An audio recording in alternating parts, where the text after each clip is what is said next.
Good morning, students. Now we are going to discuss some of the exercise questions from this chapter.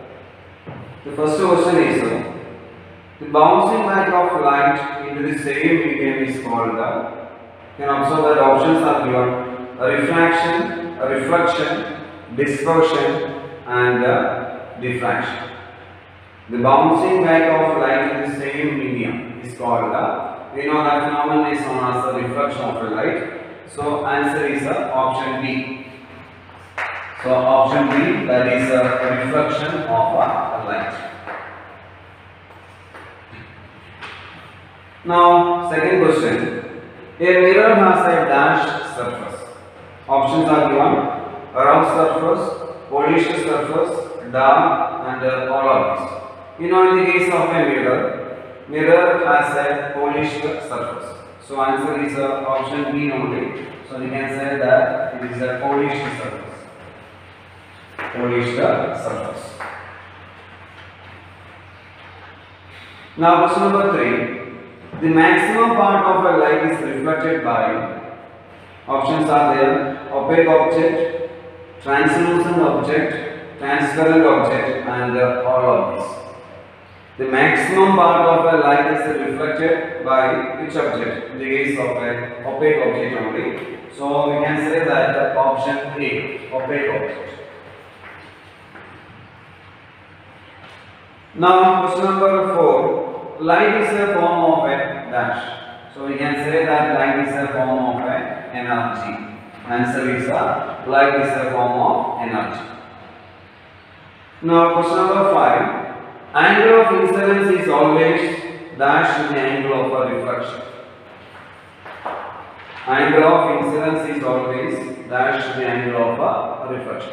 We know according to the laws of reflection, angle of incidence is equal to the angle of a reflection. So we can say that answer is angle of incidence is equal to the angle of a reflection. Question number 6. A mirror has a dash and a dash surface.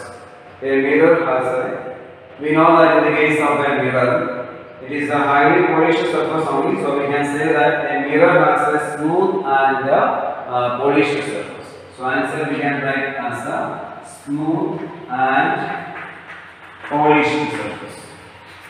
So a mirror has a smooth and a polished surface. Now when we are coming to the case of question number 7, reflection from a smooth surface is called dash reflection. We know there are two types of reflection: regular reflection and irregular reflection. Reflection from a smooth surface is known as a regular reflection, and reflection from a rough surface is known as irregular reflection or a diffuse reflection. So in this case the question is asking reflection from a smooth surface. So reflection from a smooth surface we call it as a regular reflection. A regular reflection.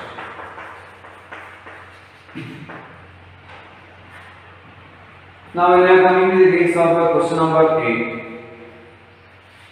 In which direction will a light ray falling along this normal to the mirror be reflected? So when we are considering the case of a light ray is incident normal along this direction of a normal. This is where we are considering the case of an opaque surface, and we know this is where we are considering the normal. If a light ray is incident along the direction of a normal, that means the light ray is also incident along this direction of a normal. In which way this light ray will be reflected?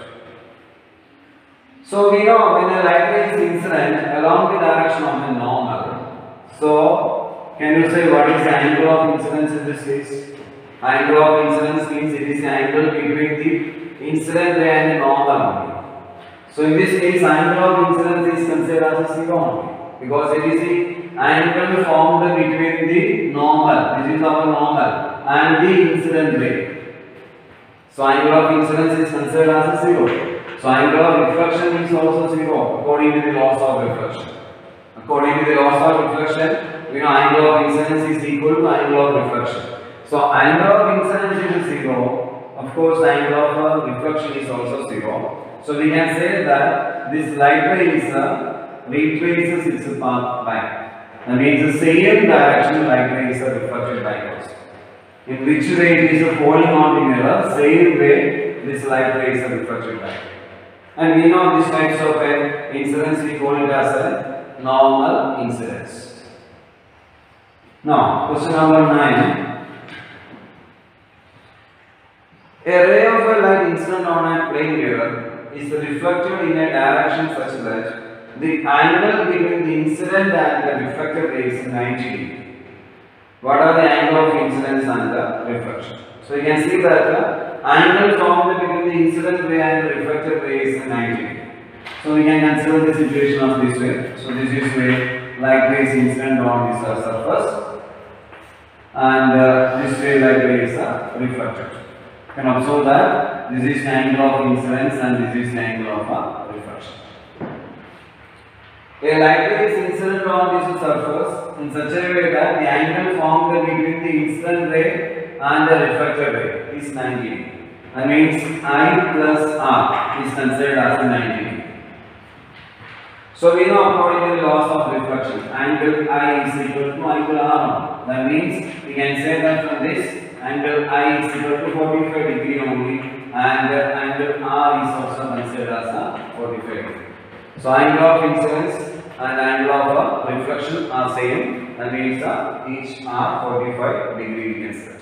Angle of incidence is 45, angle of reflection is also 45. Now we will consider question number 10. If all the objects around us were to reflect the light in a regular way, what problems might we face? You know, if all the objects will start reflecting the light in a regular way, so there is a regular reflection and all the objects acted like a plane mirror and illuminating the surroundings. So this will create a blinding effect in our eyes and we are not able to see the object properly. Okay.